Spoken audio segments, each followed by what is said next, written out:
स्वर्णाभा नरेंद्र मोदी पुस्तक का विमोचन करें और आप शुभ कार्य में तालियों के साथ सहभागिता दर्ज करें। हम सबकी कामना है कि ये पुस्तक कालजयी बनकर पीढ़ियों तक समाज का मार्ग प्रशस्त करे। विकसित उत्तर प्रदेश 2047 के परिप्रेक्ष्य में जनपद गाजियाबाद में विभिन्न विभागों द्वारा आयोजित कार्यक्रमों का एक संक्षिप्त वीडियो तैयार किया गया है। आइए देखते हैं। स्वर्णाभा नरेंद्र मोदी।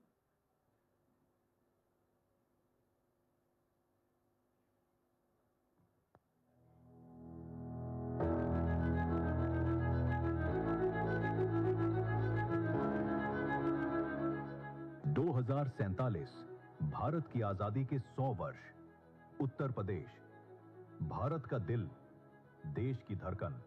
माननीय मुख्यमंत्री योगी आदित्यनाथ जी का सपना है एक ऐसा उत्तर प्रदेश जो समृद्ध हो, सुरक्षित हो और पूरी तरह आत्मनिर्भर हो। नमस्कार।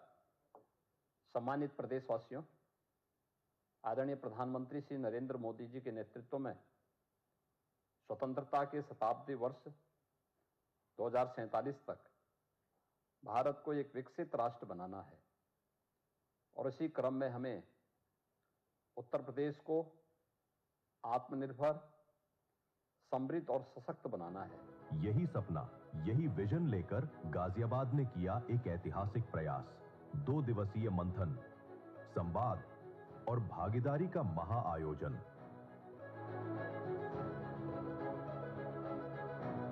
2 दिनों में 7 महत्वपूर्ण सत्र आयोजित हुए। 3 प्रमुख थीम। इन थीम्स के अंतर्गत 12 महत्वपूर्ण सेक्टर्स पर चर्चा हुई।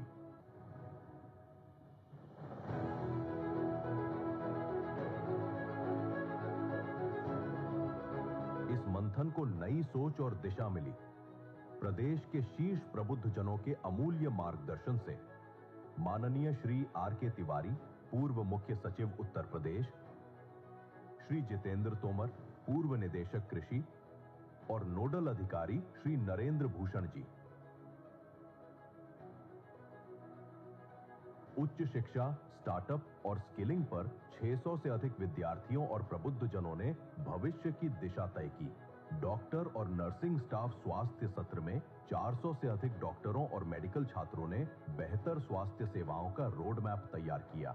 महिला सशक्तिकरण सत्र, 400 से अधिक महिलाओं, छात्राओं, वकीलों और खिलाड़ियों ने महिला सशक्तिकरण पर अपने अनुभव साझा किए।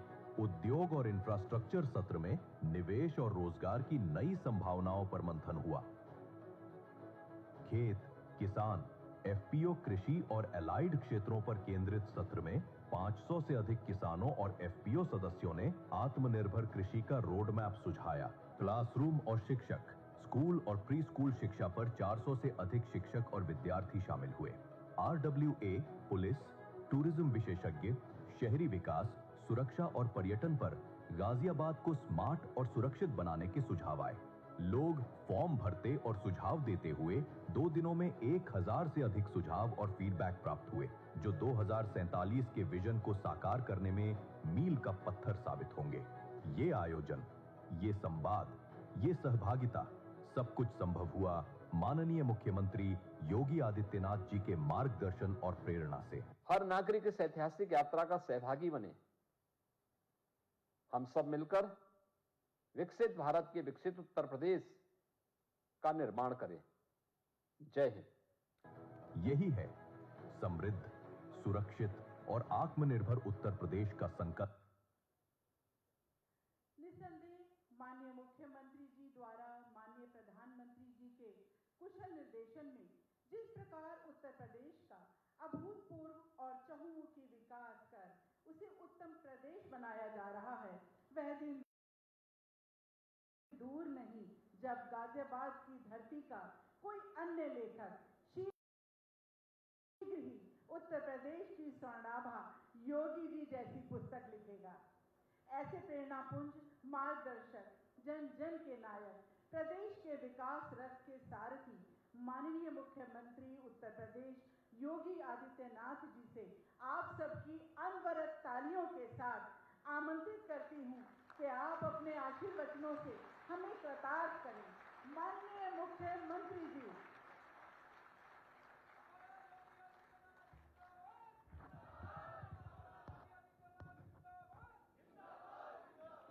भारत माता की, भारत माता की, भारत माता की। विकसित भारत, विकसित उत्तर प्रदेश।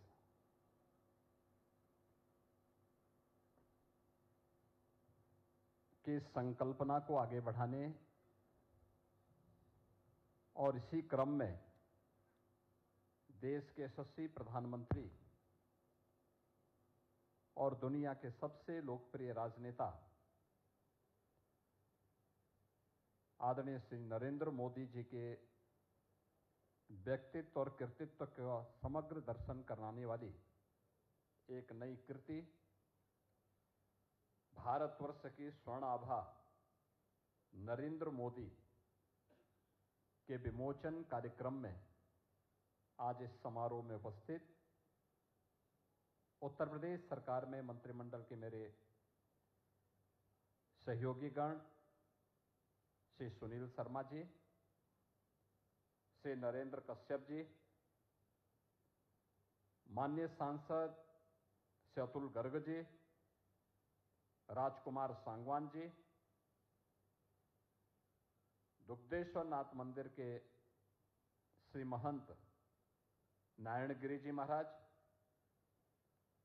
भारतीय जनता पार्टी के क्षेत्रीय अध्यक्ष श्री सत्येंद्र सिसोदिया जी,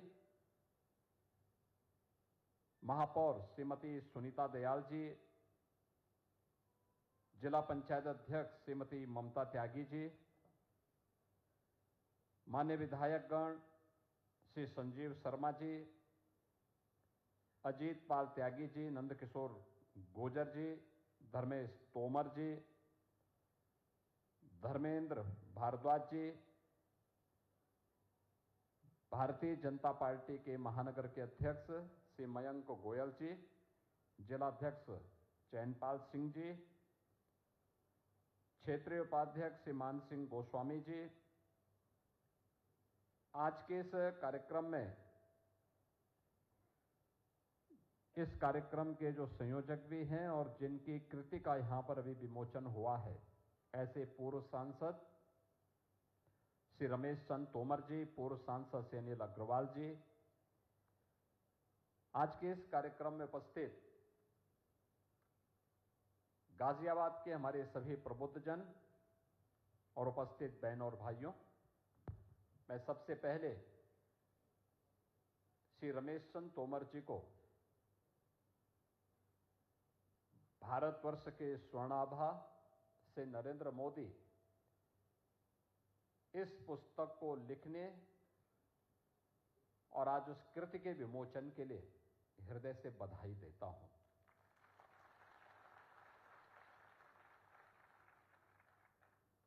लिखना एक साधना है और मैं इसलिए इन युवाओं से कह रहा हूं क्योंकि हर व्यक्ति लिख नहीं सकता। कुछ लोग बोल सकते हैं, कुछ लोग सोच सकते हैं और कुछ ही लोग होते हैं जो बोल भी सकते हैं, सोच भी सकते हैं और लिख भी सकते हैं। और वह कार्य आज अपने पेशे के अनुरूप प्रोफेसर रमेश चंद तोमर जी ने किया है। वे पेशे से शिक्षक रहे हैं। एक शिक्षक कभी रिटायर्ड नहीं होता है और एक शिक्षक बिना बोले हुए भी नहीं रहता है। इसलिए जब वह 3 मिनट से 5 मिनट, 5 मिनट से 7 मिनट और 7 मिनट से 10 मिनट तक पहुंचे तो हम लोग समझ गए कि उनके अंदर अपना पुराना शिक्षक भाव जाग गया है। और उसी के अनुरूप उन्होंने इस कृति को भी आज यहां पर विमोचन किया है। और अवसर इसलिए महत्वपूर्ण है क्योंकि 17 सितंबर से 2 अक्टूबर के बीच भारतीय जनता पार्टी पूरे देश के अंदर सेवा पखवाड़ा का आयोजन कर रही है। 17 सितंबर आदरणीय प्रधानमंत्री जी का जन्मदिन 25 सितंबर अंत्योदय के प्रणेता पंडित दीनदयाल उपाध्याय जी का पावन जन्मदिन और 2 अक्टूबर राष्ट्रपिता महात्मा गांधी और पूर्व प्रधानमंत्री लाल बहादुर शास्त्री जी का पावन जयंती। इस दौरान अनेक कार्यक्रम चल रहे हैं। आदरणीय प्रधानमंत्री जी ने 17 सितंबर का कार्यक्रम देश की नारी शक्ति के प्रति समर्पित किया।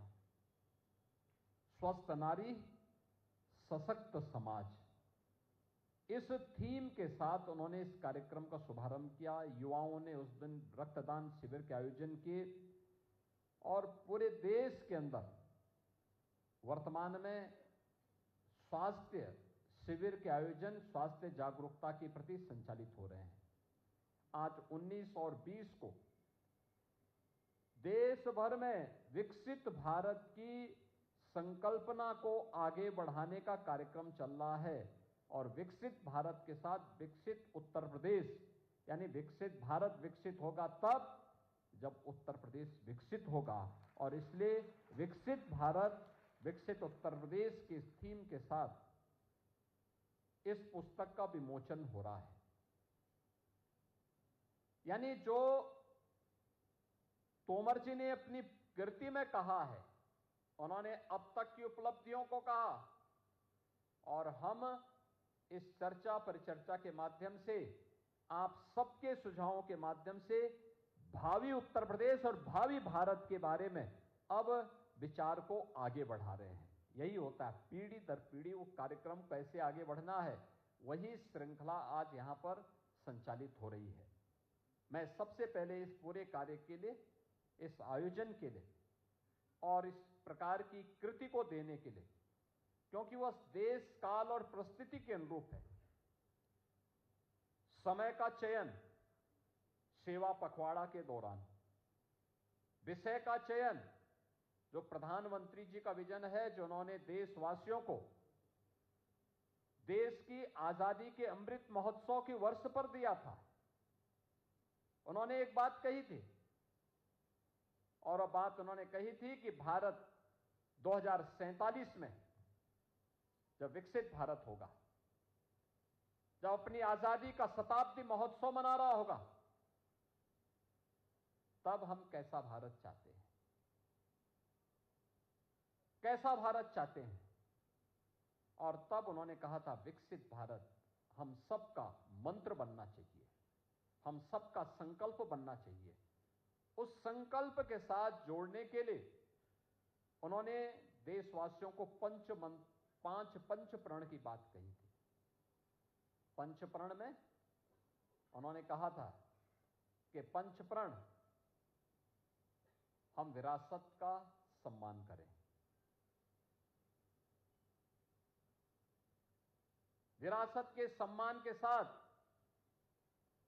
गुलामी के मानसिकता को, गुलामी की मानसिकता को सर्वथा समाप्त करें। विरासत का सम्मान होना है, लेकिन गुलामी के किसी भी प्रकार के चिन्ह को, गुलामी के किसी भी प्रकार के उस भाव को अपने मनोमस्तिष्क से दूर कर देना है। तीसरा, अपने सेना और वर्दीधारी फौज से सुरक्षा बलों के जवानों का सम्मान करना। चौथा, सामाजिक समता का व्यवहार करना, सबके साथ समभाव हो। और पांचवां, नागरिक कर्तव्य। व्यक्ति जिस क्षेत्र में, छात्र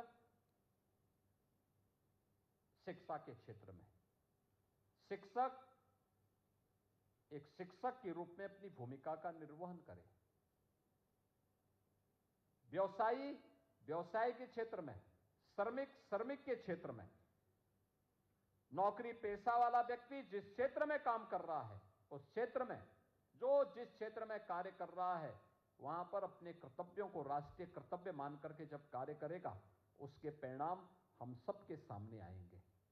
इन पंच प्रण पर आधारित विकसित भारत की अवधारणा को प्रधानमंत्री जी ने देशवासियों को समर्पित किया था और कहा था कि भारत का यह संकल्प भारत का मंत्र बनना चाहिए। और उस संकल्प के साथ वर्तमान में उत्तर प्रदेश की सभी अकादमिक संस्थाओं में इस पर चर्चा चल रही है। हमने इसके लिए कार्यक्रम बनाए हैं और आपने देखा होगा उत्तर प्रदेश विधानसभा विधायिका के बारे में एक चर्चा होती है कि वहां कार्य नहीं होता, हो हल्ला होता है।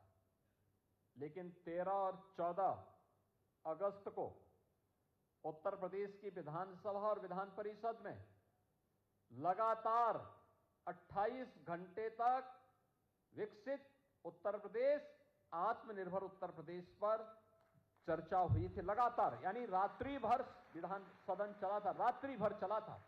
और ऐसा नहीं कि रात्रि में केवल 2-4 लोग रहे हों, नहीं, हर समय सामान्य दिनों में आप देखते होंगे जब सदन चलता है तो 403 में से 300-250 इस प्रकार के लोग रहते होंगे, जबकि उस समय सामान्यतः 11 बजे से लेकर 5-6 बजे तक ही सदन चलता है। लेकिन जब लगातार रात्रि में भी चल रही थी सदन, तब सदन में उपस्थिति 250-300 रात्रि में भी बनी हुई थी। क्योंकि मैं भी रात्रि में जब सदन में गया तो मैं देख रहा था और बड़े उत्साह के साथ लोग अच्छे सुझाव दे रहे थे। कैसे बनेगा उत्तर प्रदेश विकसित, आत्मनिर्भर कैसे बनेगा, इन सब पर व्यापक चर्चा हुई थी। और अब इस चर्चा को लेकर के हमने 300 से अधिक बुद्धिजीवियों को फील्ड में भेजा है, जो अकादमिक संस्थाओं के माध्यम से समाज के अलग अलग तबके के नागरिकों के साथ संवाद बना रहे हैं। युवाओं के साथ, अधिवक्ताओं के साथ, चिकित्सकों के साथ, महिलाओं के साथ, श्रमिकों के साथ, व्यवसायियों के साथ, समाज के जीवन से जुड़े हुए अलग अलग पक्षों को लेकर के। और ये प्रदेश भर में एक क्रम वर्तमान में चल रहा है। और उसी श्रृंखला में आज हम सब आपके बीच में गाजियाबाद में आए हैं। सेवा पखवाड़ा का जो विभिन्न प्रकार के कार्यक्रम है, उनमें से एक कार्यक्रम यह भी है, विकसित भारत, विकसित उत्तर प्रदेश। यानी भारत विकसित तब होगा जब उत्तर प्रदेश विकसित होगा। और उस पर हम आज इस चर्चा को आगे बढ़ाने का कार्य कर रहे हैं। सबसे पहले इस विषय में सोचने के पहले हम लोगों को एक बात को ध्यान रखना होगा। आपने वो कथा सुनी होगी, एक बार एक शेर का बच्चा अपने झुंड से बिछुड़ करके और सियारों के झुंड में चला गया। लंबे समय तक वो सियारों के साथ रहने का आदी हो गया, तो उसकी आदत क्या हो गई, वह जब उस झुंड से अपने झुंड से बिछड़ करके सियारों के झुंड में चला गया, तो उसकी आदत भी ऐसी हो गई, सियारों जैसी हो गई। शाम के समय जैसे अंधेरा होता था, वह भी मुंह आसमान की तरफ दे करके आवाज लगाने लगता था। तो काफी दिन हो गए, उसकी आदत वही हो गई। वो वापस संजोग ऐसी रही कि एक बार फिर से वह उस झुंड से बिछुड़ करके शेर के पास वापस आए। शेर ने देखा कि मेरा बच्चा तो इसके बीच में, उन्होंने उसको वापस पकड़ा, लेकिन उसकी आदत नहीं गई। वह फिर जैसे शाम होती थी वैसे ही वह, तो उसकी मां ने उसको कहा बेटा तू सियार नहीं है, अरे तो शेर है, तो हुंकार क्या कर रहा है, तुझे तो दहाड़ मारनी चाहिए, तो अपना शेरत तो भूल गया है, तो ये सब क्या कर रहा है, रोना गाना क्या है तेरा, तुझे तो दहाड़ मारनी चाहिए, तेरी दहाड़ से पूरे जंगल के अन्य जीवों में सुरक्षा का भाव पैदा हो जाएगा। और वही स्थिति कमोवेश हम भारतीयों की थी गुलामी के कालखंड में। याद करिए, गुलामी के कालखंड में गुलामी की मानसिकता हम सब के ऊपर इस कदर छा गई। जो भारतीय था, हमने उसको ये माना कि यह हमारे पिछड़ेपन का कारण है। हमने भारतीयता को पिछड़ेपन का कारण मान लिया। हमने मान लिया जो विदेशी है वह श्रेष्ठ सर्वश्रेष्ठ है, जो भारत का है वह श्रेष्ठ नहीं है।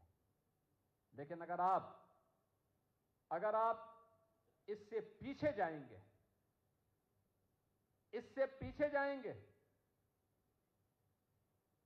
आप दुनिया के मानचित्र को उठा करके देखिए, दुनिया के पिछले 400-500 वर्षों के आर्थिक प्रगति के इतिहास को उठा करके देखिए। आज से 400 वर्ष पहले भारत दुनिया की नंबर 1 की अर्थव्यवस्था हुआ करता था, नंबर 1 की अर्थव्यवस्था।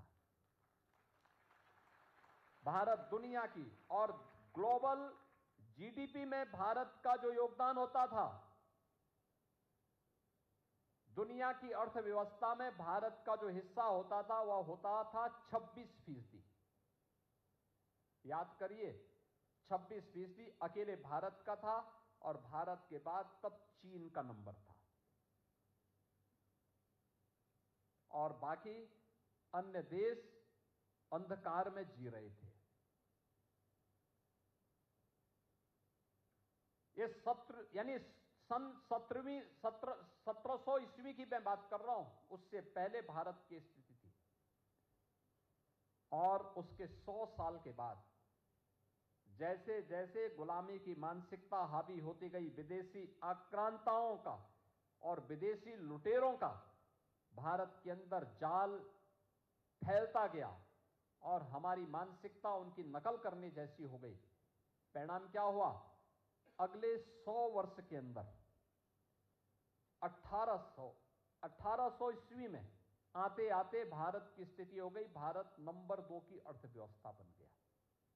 यानी नंबर 1 से हम नंबर 2 पे गए, नंबर 1 पर चीन आ गया। लेकिन अगले 100 वर्ष में भारत की स्थिति, भारत का शेयर, यानी पहले 100 वर्ष में हम 26% से घट करके 16% रह गए, और 16 से घट करके 1947 में जब भारत आजाद होता है तो भारत का दुनिया में भारत की हिस्सेदारी मात्र 4% रह जाती है। 4%। भारत गुलामी की मानसिकता से इस कदर छाया हुआ था, हमें कुछ भी पता नहीं होता था। हमने उन शब्दों का चयन किया जो शब्द हमारे विकास की यात्रा में बाधक थे। हम लोगों को यह बताने का प्रयास होता था हर एक कार्य में कि नहीं, जो आपका होगा वह प्रगति का प्रतीक नहीं है, वह पिछड़ेपन का प्रतीक है। हमारी भाषा, हमारी संस्कृति, हमारा व्यापार,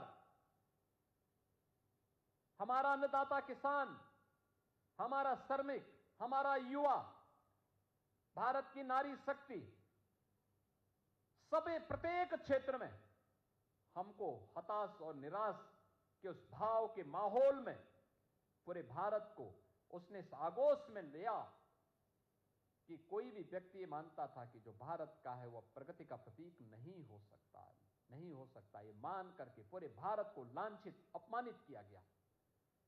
याद करिए, यह देश अलग अलग क्षेत्रों में देश की आजादी की लड़ाई को लेकर के लगातार लड़ता था।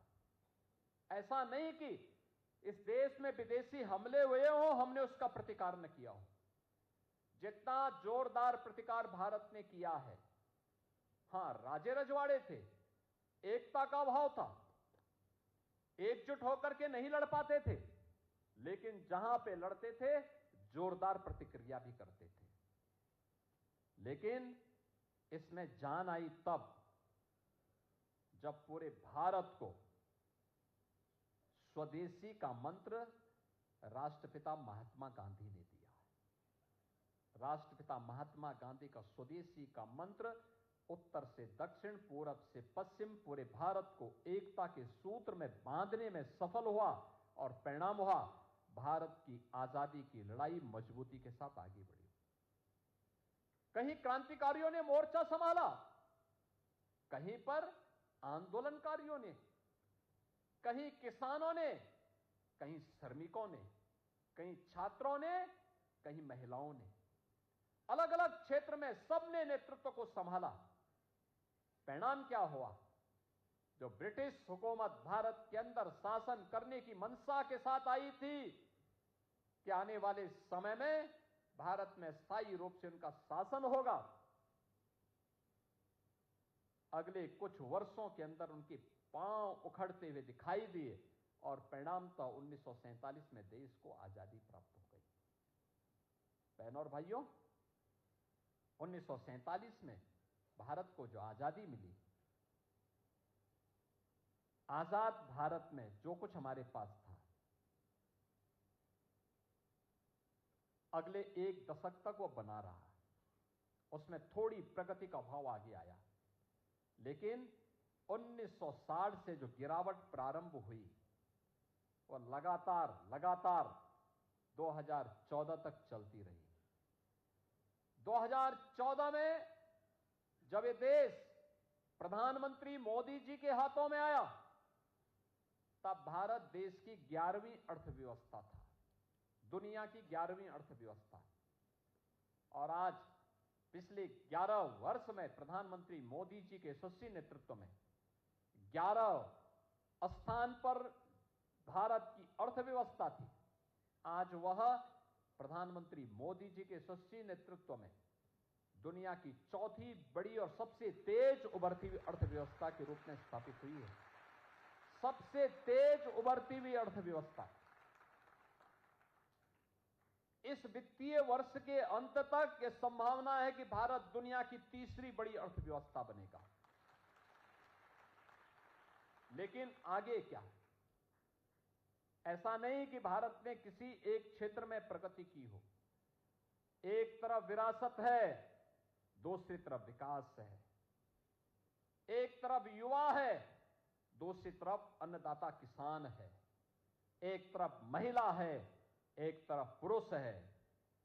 समाज के अंदर क्या इंफ्रास्ट्रक्चर का क्षेत्र हो, क्या शिक्षा का क्षेत्र हो, क्या इन्वेस्टमेंट का हो, क्या हेल्थ का हो, या इमर्जिंग टेक्नोलॉजी का फील्ड हो, कोई फील्ड ऐसा नहीं, कोई क्षेत्र ऐसा नहीं, कोई सेक्टर ऐसा नहीं जिसमें भारत ने पिछले 11 वर्षों में एक लंबी दूरी न तय की हो।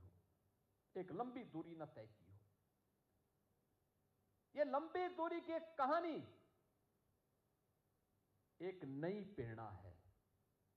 और पिछले 11 वर्ष के अंदर भारत ने जो कुछ तय किया है, यही विकसित भारत की आधारशिला बनने जा रही है। यही विकसित भारत की आधारशिला बनने जा रही है। आप अनुमान करिए, 1947 से लेकर के 2014 तक भारत के अंदर सामाजिक सेवा, सामाजिक सेक्टर में, सोशल सेक्टर में, सामाजिक क्षेत्र में केवल 17 से 19% लोगों तक ही शासन की योजनाओं का लाभ पहुंचा था। याद करिए, 1947 से लेकर 2014 तक इन 65-70 वर्षों में केवल 19% लोगों तक शासन की योजनाओं का लाभ पहुंचा था। और 2014 से लेकर के 2025 के बीच इसका दायरा 19% से बढ़कर के पहुंचा है आज 70%। 70% लोग आज भारत की सामाजिक सुरक्षा की योजनाओं का लाभ ले रहे हैं। सामाजिक सुरक्षा का मतलब किसी को राशन की सुविधा का लाभ मिल रहा है, आयुष्मान भारत की सुविधा का लाभ मिल रहा है, 4 करोड़ लोगों को आवास की सुविधा का लाभ मिला है, देश के अंदर 10 करोड़ गरीबों के घर में शौचालय बने हैं, 10 करोड़ गरीबों को आयुष्मान भारत का कार्ड मिला है, और 10 करोड़ भारतीयों के पास अपना स्वयं का शौचालय बनने के साथ साथ उन्हें अन्य तमाम प्रकार की सुविधाओं और उज्ज्वला योजना की रसोई गैस का कनेक्शन की सुविधा का भी लाभ प्राप्त हुआ है। कोई कल्पना करेगा, आज युवाओं के लिए स्टार्टअप की योजना है तो स्टैंडअप की भी योजना है। आज दुनिया के अंदर भारत, जिसको लोग बोलते हैं पिछड़ा है, कुछ नहीं हो सकता, दुनिया में इसकी कोई गिनती नहीं, वह भारत दुनिया का सबसे बड़ा तीसरा, स्टार्टअप का इकोसिस्टम भारत रखता है दुनिया के अंदर। ये भारत की ताकत बन रही है। और स्टार्टअप केवल भारत ने दिखाया है, स्टार्टअप केवल आईटी इलेक्ट्रॉनिक्स में ही नहीं हो सकता, बल्कि हर एक सेक्टर में हम एक नया स्टार्टअप स्थापित करके उसे यूनिकॉर्न बनाने की ओर अग्रसर हो सकते हैं। आज उत्तर प्रदेश की 1 डिस्ट्रिक्ट 1 प्रोडक्ट की योजना यह करके दिखा रही है। यानी हम हर क्षेत्र में आगे बढ़ सकते हैं। थोड़ा बढ़ने का जज्बा हो, चलने की सामर्थ्य हो, स्वयं में विश्वास हो, क्यों नहीं हो सकता? हो सकता है। और उन्हीं भावों को ध्यान में रख करके, भारत की प्रगति को ध्यान में रख करके हम लोगों ने इस विषय को आज चयन किया है। इसमें केवल ये नहीं करना, उत्तर प्रदेश में आपने देखा होगा, अगर भारत ने 11 वर्षों में इस प्रगति को आगे बढ़ाया है। उत्तर प्रदेश प्रधानमंत्री मोदी जी के मार्गदर्शन में 2017 से अपनी इस यात्रा को आगे बढ़ाया। 17 के पहले भारतीय जनता पार्टी की प्रदेश में सरकार नहीं, लेकिन पिछले 8.5 वर्ष के अंदर जो दूरी उत्तर प्रदेश ने तय की है, यह देशवासियों के लिए भी और दुनिया के लिए भी कौतूहल और आश्चर्य का विषय बना हुआ। जो बोला जाता था, जो यहां पे अतुल गर्ग बोल रहे थे कि जब यह प्रदेश में खाद्य राज्य मंत्री थे और भारत सरकार के किसी बैठक में जाते थे, लोग कहते थे उत्तर प्रदेश कैसे कर सकता है। लेकिन जब इन्होंने 55 लाख मीट्रिक टन धान की क्रय करके दिखाया, वे अचंभित थे, क्या यह संभव हो सकता है? इन्होंने कहा संभव नहीं, आपके गोदाम भरे हुए, जाके देख के आओ। और ट्रांसपेरेंसी थी, बिचौलिए से बगैर हमने क्रय केंद्रों के माध्यम से खरीदा था और डीबीटी के माध्यम से पैसे का भुगतान किया था। यानी 17 के पहले उत्तर प्रदेश को देश के विकास का बैरियर माना जाता था। और बैरियर ही नहीं था, उत्तर प्रदेश देश के बीमारू राज्यों में गिना जाता था। बीमारू राज्य, गाजियाबाद तो क्या कहना है। यानी गाजियाबाद, मुख्यमंत्री बनने के पहले मैं सांसद था और दिल्ली में आप देखते होंगे संसद के 4 सत्र चलते हैं।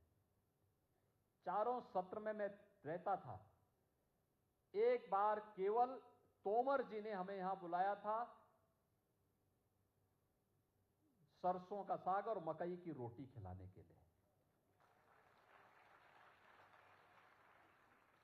लेकिन गाजियाबाद की छवि अच्छी नहीं थी। गाजियाबाद की छवि अच्छी नहीं थी। एक गैंगस्टर के लिए जाना जाता था। यहां पे फिल्म बन चुकी थी यहां के गैंगस्टर के कृत्यों से। लोग उसी रूप में गाजियाबाद को जानते थे। यह गाजियाबाद की पहचान थी। गंदगी और गैंगस्टर, यह गाजियाबाद की पहचान हो गई थी। गौतम बुद्ध नगर, यह लूट का एक अड्डा था। बेईमानी का एक नया जरिया बना दिया गया था और कह दिया गया मुख्यमंत्री वहां जाएंगे, दोबारा नहीं बन सकते मुख्यमंत्री। मैंने कहा तब तो जरूर जाऊंगा।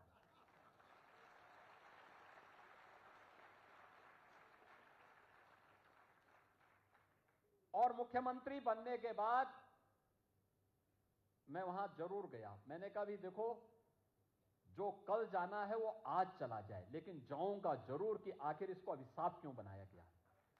तब मुझे पता लगा कि ये तो जो लोग लूट खसोट करने वाले थे, उन्होंने ये फ्रॉड कर दिया कि मुख्यमंत्री जाएगा दोबारा नहीं आएगा। आपने देखा होगा, हम लोग, मैं पहला व्यक्ति हूं जो 5 साल प्रदेश में लगातार मुख्यमंत्री बनने के बाद फिर से मुख्यमंत्री जनता जनार्दन के आशीर्वाद से चुन करके आ गया।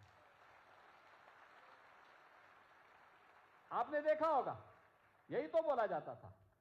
बिजनौर के बारे में बोला जाता था कि मुख्यमंत्री को रात को वहां नहीं रुकना चाहिए। मैंने कहा भी रुकूंगा जरूर मैं वहां तो। और मैं गया, रात्रि को रुका। वहां के जिलाधिकारी का फोन आया, साहब रुकने के लिए आप। मैंने कहा भी रात्रि रुकूंगा। उन्होंने कहा कि होटल बहुत अच्छे नहीं। मैंने कहा मैं होटल में रुकता ही नहीं हूं, गेस्ट हाउस होगा। नहीं तो किसी कार्यकर्ता के घर में रुकेंगे, लेकिन रुकेंगे जरूर। आप सोचो, उन्होंने कहा पीडब्ल्यूडी का गेस्ट हाउस है, बहुत पुराना है। मैंने कहा हमारे मंत्रीगण रुकते होंगे ना, कोई अतिथि रुकता होगा, अगर अतिथि रुक सकता है तो हम क्यों नहीं रुक सकते, मैं भी उसी में रुकूंगा। और रात्रि को मैं रुका था, गाजियाबाद में रुका। ऐसे आगरा के बारे में कहते थे, आगरा के बारे में, आगरा कह रहे थे तो उनके सर्किट हाउस में नहीं रुकना चाहिए, कहते थे भूत आ जाएगा। तो मैंने कहा भी उस भूत से साक्षात्कार करने के लिए मैं आया हूं, मैं रुकूंगा वहीं पे रात्रि को। और मैं रात्रि को वहीं रुका था, रात्रि को वहीं रुका था। यानी जब यह जिद हो तो कोई बाधा आपके मार्ग की बाधा नहीं बन सकती है। और यही जिद विकास की आपके मन में होनी चाहिए। यही जिद व्यक्तिगत स्वार्थ की नहीं होनी चाहिए कि मेरा ये काम हो जाए। हां,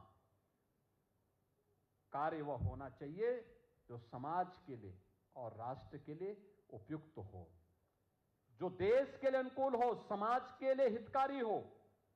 और उसीलिए पिछले 8 वर्ष में अगर हम कुछ करने में सफल हुए उत्तर प्रदेश में, याद करिए उत्तर प्रदेश की जो अर्थव्यवस्था थी 2016-17 में एक 12,75,000 करोड़ की आसपास की थी, और इस वित्तीय वर्ष के अंत में हम लोग उत्तर प्रदेश की अर्थव्यवस्था को मात्र 9 वर्ष में इसको इसका 3 गुना लेकर के जाने वाले हैं। 35 लाख से 36 लाख करोड़ तक पहुंचाने वाले हैं। यानी इन 9 वर्षों में, और ये 9 वर्ष वे हैं जिनमें 3 वर्ष हमारे सामने कोरोना जैसी महामारी के भी रहे हैं। प्रति व्यक्ति आय 3 गुने से अधिक हुई है। हजारों नौजवानों के लिए नौकरी और रोजगार की संभावनाओं को आगे बढ़ाया गया है। अन्नदाता किसान के जीवन में खुशहाली लाने का प्रयास हुआ है। इंफ्रास्ट्रक्चर उत्तर प्रदेश का आज देखने लायक है। यानी जब हम लोग आए थे, इंफ्रास्ट्रक्चर में उत्तर प्रदेश की कोई गिनती नहीं होती थी। आज देश का सबसे बड़ा एक्सप्रेसवे का नेटवर्क यूपी के पास है। सबसे ज्यादा सिटी में मेट्रो उत्तर प्रदेश चला रहा है। सबसे अच्छे हाईवे यूपी के पास है। देश का सबसे बड़ा रेलवे नेटवर्क हमारे पास है।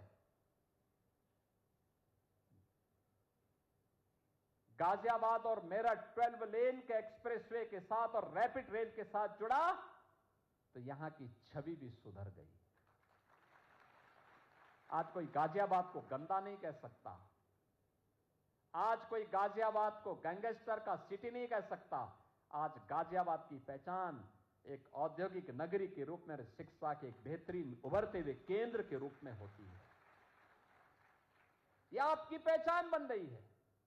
आज कोई उत्तर प्रदेश को बीमारू राज्य नहीं कह सकता। 17 के पहले उत्तर प्रदेश का कोई नागरिक, उत्तर प्रदेश का कोई नौजवान उत्तर प्रदेश के बाहर जाता था तो उत्तर प्रदेश के नौजवान को अपनी पहचान छुपानी पड़ती थी। ये केवल गाजियाबाद को ही नहीं, ये पहचान हर जनपदवासी को छुपाना होता था। वो अगल बगल के किसी राज्य का नाम ले लेता था। लेकिन आज उत्तर प्रदेश का कोई भी नागरिक जब उत्तर प्रदेश से बाहर जाता है और कहता मैं उत्तर प्रदेश से हूं, तो बोलने वाले के चेहरे पर कितनी चमक है ये तो नहीं कह सकता, लेकिन देखने वाले और जिसको आप बता रहे हैं उसके चेहरे पर एक नई चमक आ जाती है। उत्तर प्रदेश, उत्तर प्रदेश, उसके मुंह से एक यानी पॉजिटिव आवाज निकलती है, उत्तर प्रदेश। आज हर व्यक्ति उत्तर प्रदेश के बारे में जानने के लिए उत्सुक है और इसीलिए पिछली सरकारों ने बीमारू बनाया था। हमने यहां के अनलिमिटेड पोटेंशियल को आगे बढ़ा करके आज इसको भारत की ग्रोथ का इंजन बनाने में सफलता प्राप्त की है। और आज उत्तर प्रदेश 8वीं नहीं बल्कि देश के नंबर 2 की अर्थव्यवस्था बन चुका है और अगले कुछ वर्षों में नंबर 1 अर्थव्यवस्था के रूप में स्थापित करना है। इसके लिए सारे प्रयास आगे बढ़ रहे हैं। लोग कहते हैं आपके पास सबसे बड़ी ताकत क्या है? मैं कहता हूं हमारा युवा है, हमारा अन्नदाता किसान है, आधी आबादी नारी शक्ति की है, हमारा उद्यमी है, हमारा श्रमिक है और जीवन के प्रत्येक क्षेत्र में कार्य करने वाला हर व्यक्ति हमारी ताकत है। वह कार्य कर रहा है, मेहनत कर रहा है, उत्तर प्रदेश को बढ़ाने का काम कर रहा है और उत्तर प्रदेश की इस प्रगति की गाथा को तेजी से आगे बढ़ाने के लिए एक थीम दी है, आत्मनिर्भर। यानी भारत विकसित होगा तब जब आत्मनिर्भर होगा और भारत विकसित और आत्मनिर्भर तब होगा जब उत्तर प्रदेश विकसित और आत्मनिर्भर होगा और उत्तर प्रदेश विकसित और आत्मनिर्भर तब होगा जब गाजियाबाद विकसित और आत्मनिर्भर होगा। हर जनपद इस यात्रा में सहभागी बनेगा, हर गांव, हर नगर निकाय इस यात्रा में सहभागी बनेगा और इसके लिए हमें अभी से प्लानिंग करनी होगी।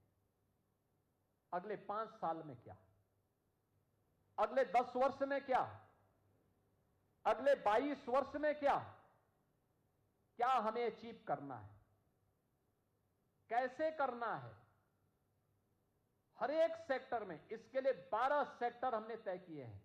शिक्षा, स्वास्थ्य, आप याद करिए ये मंच में बैठे हुए जितने लोग हैं, जब ये लोग स्कूली शिक्षा पढ़ते थे तब कोई स्मार्टफोन और टैबलेट की चर्चा ही नहीं कर सकता था, कोई था भी नहीं। आज हम इन युवाओं से बोलेंगे कि आप टैबलेट और स्मार्टफोन का इस्तेमाल मत करिए तो इनका जीवन अधूरा हो जाएगा। टेक्नोलॉजी का उपयोग, ये डिजिटल इंडिया के बारे में, डिजिटल इंडिया ने भारत के युवाओं को एक नई उड़ान बनने के लिए प्लेटफॉर्म दिया है। यह हमारी विकास की यात्रा का हिस्सा है।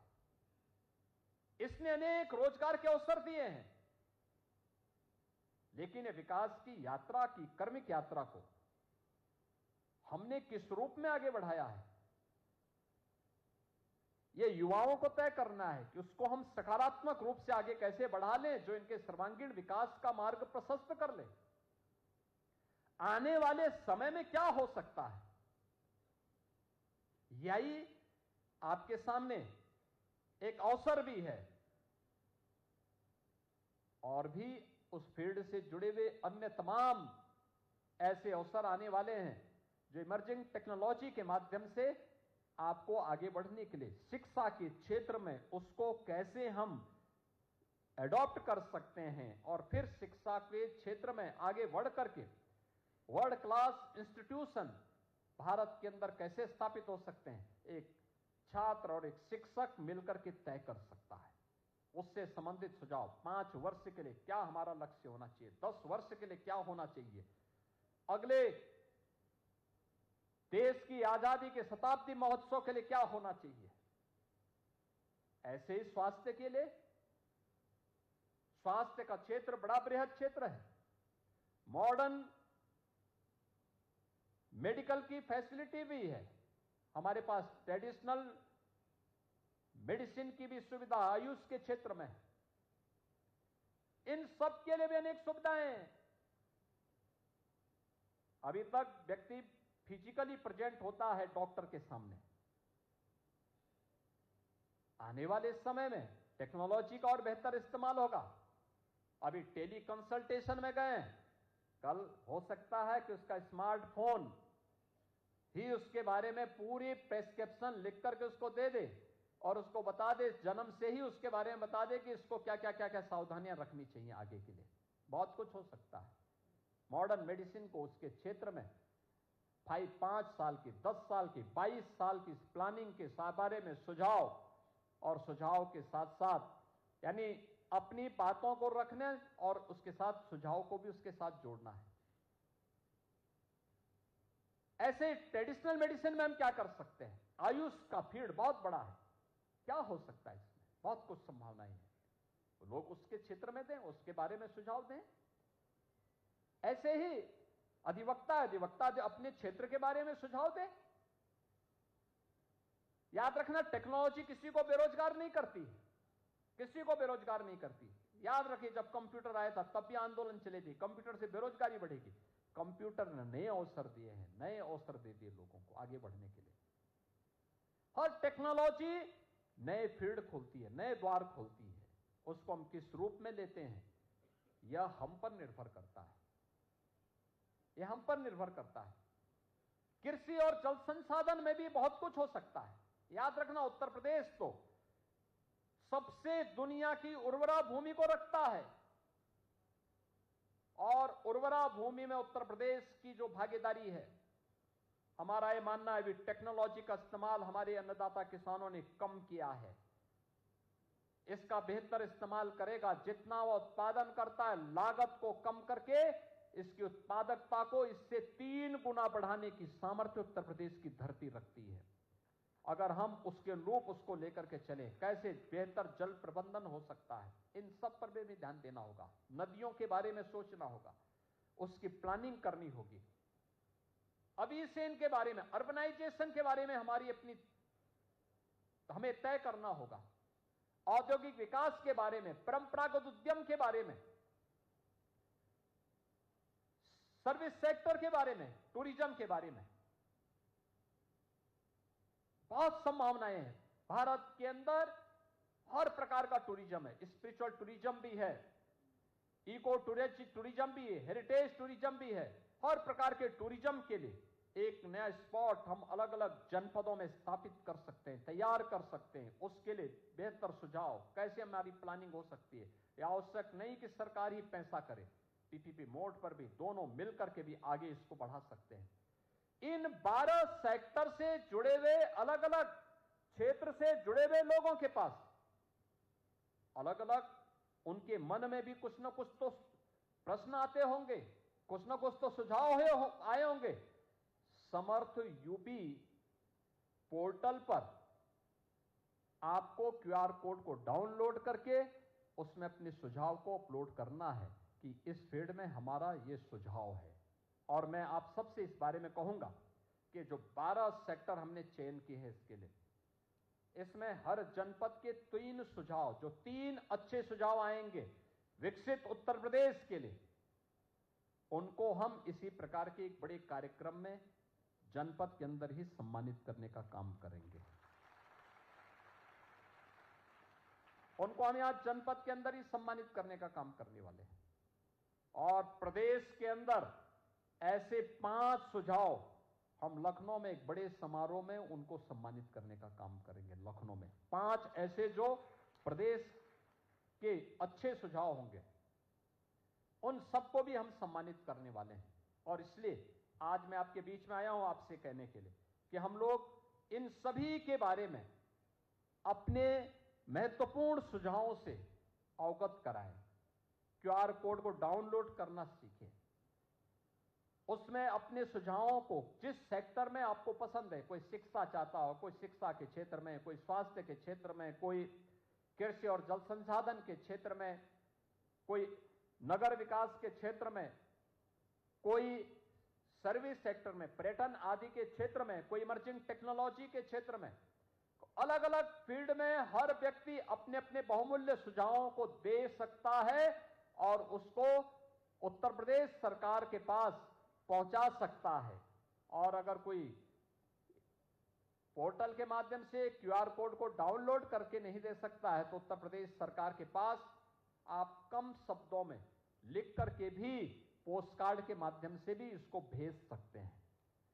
आप सबके सुझावों का हमें इंतजार होगा और मैं आप सबका आह्वान करूंगा कि उत्तर प्रदेश की विकास की यात्रा का, उत्तर प्रदेश को एक विकसित राज्य के रूप में स्थापित करने की इस यात्रा में हम सबको सहभागी बनना पड़ेगा, क्योंकि ये हमारे वर्तमान के साथ साथ भावी पीढ़ी के लिए भी एक अवसर होगा। हमारा ये मंत्र उनके जीवन को एक नई दिशा दे सकता है, उन्हें उज्जवल भविष्य की परिकल्पना के साथ जोड़ सकता है। और उसको जोड़ने के लिए, आपका आह्वान करने के लिए आज मैं यहां गाजियाबाद में आया हूं।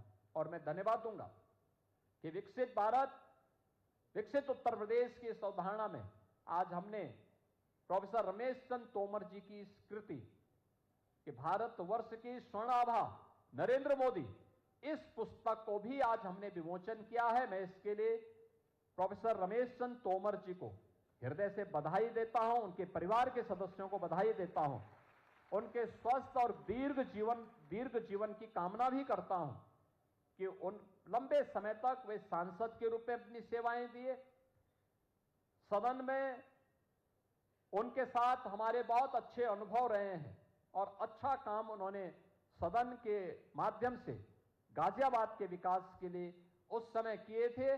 और आज उन्होंने प्रधानमंत्री मोदी जी की 11 वर्षों की विकास की इस यात्रा में बदलते हुए भारत को उन्होंने इस कृति के माध्यम से प्रस्तुत करने का प्रयास किया है। मुझे पूरा विश्वास है कि पुस्तक न केवल यहां पर उपस्थित नागरिकों के लिए, मैं चाहूंगा कि लोग उस पुस्तक को जरूर खरीदें और सेवा पखवाड़ा के दौरान इस प्रकार की कृतियों को जो प्रधानमंत्री मोदी जी पर आधारित हो, वही गिफ्ट के रूप में एक दूसरे को भेंट दे, जिसमें मोदी जी के बारे में हर व्यक्ति उनके उस विराट व्यक्तित्व के बारे में, उनके कृतित्व के बारे में प्रेरणा प्रकाश प्राप्त कर सके और नई पीढ़ी को आगे बढ़ने की एक नई प्रेरणा प्राप्त हो सके। इस विश्वास के साथ हर लाइब्रेरी में, पुस्तकालयों में और विश्वविद्यालयों में, अकादमिक संस्थाओं में, सार्वजनिक पुस्तकालयों में इस प्रकार की पुस्तकों को होना और युवाओं के हाथों में खासतौर पर जाना,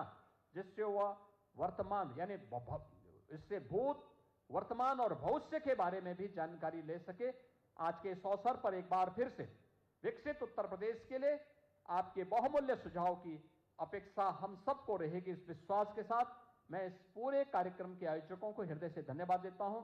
अपनी शुभकामनाएं आप सबको शारदीय नवरात्रि की मंगलमय शुभकामनाओं के साथ अपनी वाणी को विराम देता हूं। धन्यवाद। जय हिंद। अभिभूत हैं, कृतज्ञ हैं, नतमस्तक हैं महोदय, आपके जनपद आगमन के लिए और प्रेरणा के लिए। जिला प्रशासन गाजियाबाद की ओर से एक छोटी सी भेंट माननीय मुख्यमंत्री जी को भेंट कर रहे हैं जिलाधिकारी महोदय, पुलिस आयुक्त महोदय और मुख्य विकास अधिकारी। तालियों के साथ धन्यवाद करेंगे उत्तर प्रदेश की स्वर्णाभा